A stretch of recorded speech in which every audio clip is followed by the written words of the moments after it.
Hey everybody, thank you for tuning in to another episode with me, William Wallis for America. And today I've got something really interesting to talk about. We got some unique scenery in the back, which we'll talk about later. But you know, when you go to the voting booth in November, you don't want to be standing there trying to figure out of all the different things on the ballot what you're voting for, and then you don't want to have to decide whether if you vote for it or you're really voting for or against it. And there's going to be 7 constitutional amendments on this particular election that we really need to be informed about, and depending on who you talk to, you might get some different opinions. But what's important to me is helping to educate our public and talking to them about these amendments that are coming up, so you can get a chance to get to know them.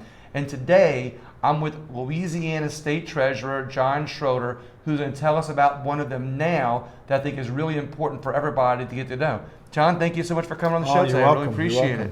Well, I appreciate the opportunity to talk about the Constitutional Amendment. You know, I've been pushing, now in my 3rd year as state treasurer, I've been pushing for an amendment that would take the unclaimed property money, the principal, and put it in a trust account. We have now, in my 3rd year as treasurer, 2 times now, we haven't had enough money to pay our claims. And as I sit here today, I can't pay all the claims that are due. And that's because at the end of each fiscal year, whatever money is left in your account goes into the state general fund. And then that typically happens in July, but I have to get through September before new money starts coming in. So right now I have to wait for new money to come in to pay old claims. So basically the way it is now, the money was there, dedicated in some way, but the state gets the money for their budget, and then they have to give it back to you. Yes, and that's a bunch of work. Well, it's been out of practice for a long time. Like for 30 years I've done it, but when I became treasurer my first full year, we got some new technology and we changed some policies, and we exploded the amount of claims we were doing. We went from doing 30,000 claims a year to over 200,000 2 years in a row. And I want to give you some credit for that, because you're one of our elected politicians who I believe is doing more than your job. You know, you're going around the state, and although you get paid to do this job, you know, a lot of people don't realize how much time it takes away from your family, your personal life. And I go to events all over the state, and you're at all these things talking about, you know, different, you know, these different things. Well, luckily for me, you know, I'm almost 60. I'm not as involved in my business as I used to be. My wife is home,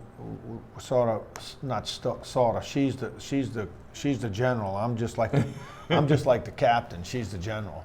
So it affords me the ability to do it, and I enjoy it. Look, I enjoy helping people, and what I love best about being treasurer is I tell people, we give money to people. The Department of Revenue takes your money, and we give it to people. So let's talk about what the number of this amendment is. So when somebody goes into the voting booth, what number is this amendment?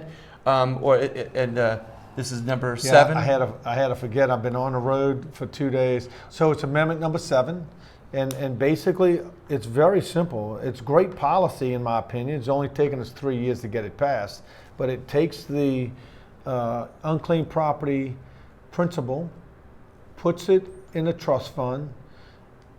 Because it's constitutionally protected, it allows me to invest it like we do the other $9 billion in trust funds we have.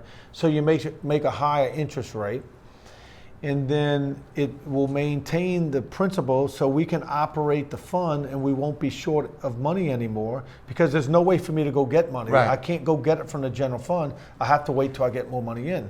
Now that's a very positive thing, but it does 2 things. It protects the money, it invests the money, and the interest of the money will go into the state general fund.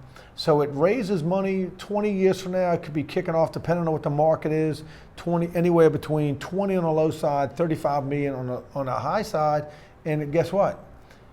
It does it without raising your taxes. It's great policy. We're able to invest the money, use the interest, no cost to the taxpayer. And it's just that much less that the government has to go raise your taxes to get.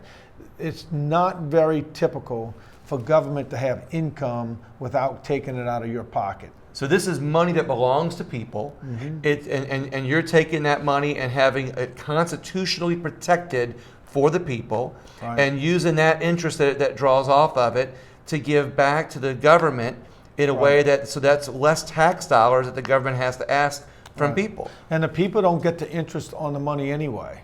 They don't get it now, but we invested in a checking account.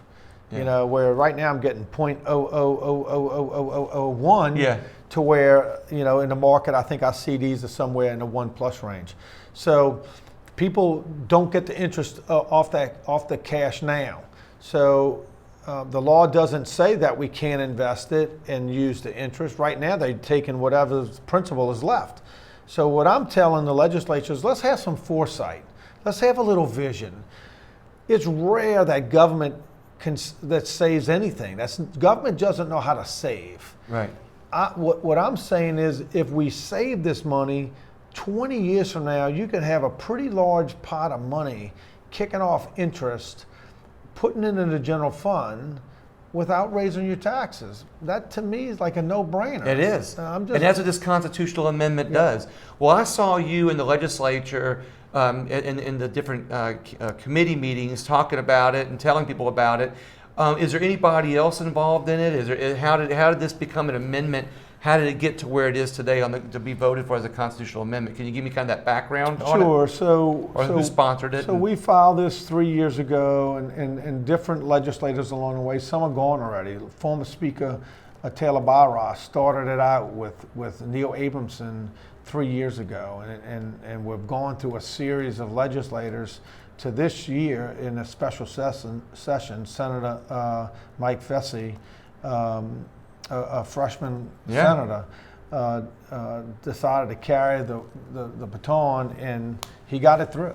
I love it. So good guy, love his spirit and his passion, and he was able to get it passed. And we've always had the support in the House, but for different reasons, the administration hasn't supported it, and we got their support in the Senate in a special session. So it's headed to the ballot.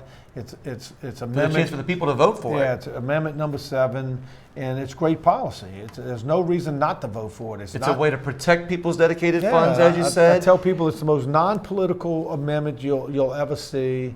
You know, it protects the principal, raises money for government, but it takes a little time to get there. If we're just patient and have a little vision, as I said, foresight down the road, you know, 25 years from now, some legislator is going to say, man, whose idea was that?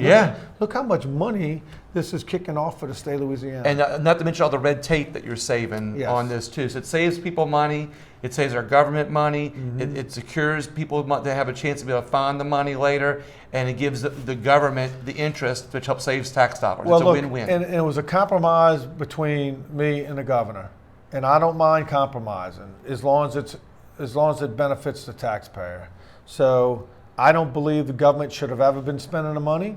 So the compromise was, let's put it in a trust account, build up the interest, and you can spend the interest. And they'll get more money doing it this way. It's just going to take them a little time because the money's going to last longer being invested.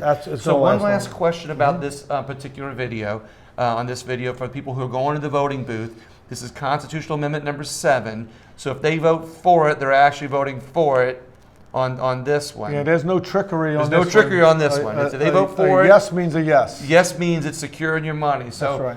Thank you so much for coming on with me today and talking about this. I think it's really important for the people to know. And if anybody else wants to hear more information about it, do you have it on your site? Yeah, you can go to latreasury.com and we can communicate with you. Certainly you can follow us on our Facebook page, Louisiana Department of Treasury, and you'll see all the information there. This is about as basic as I can put it.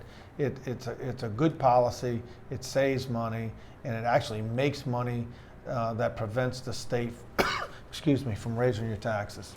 Thank you, everybody, for tuning in. Please share the video with anybody else that needs to know about this constitutional amendment. Appreciate your time. Thank you, John. Appreciate you.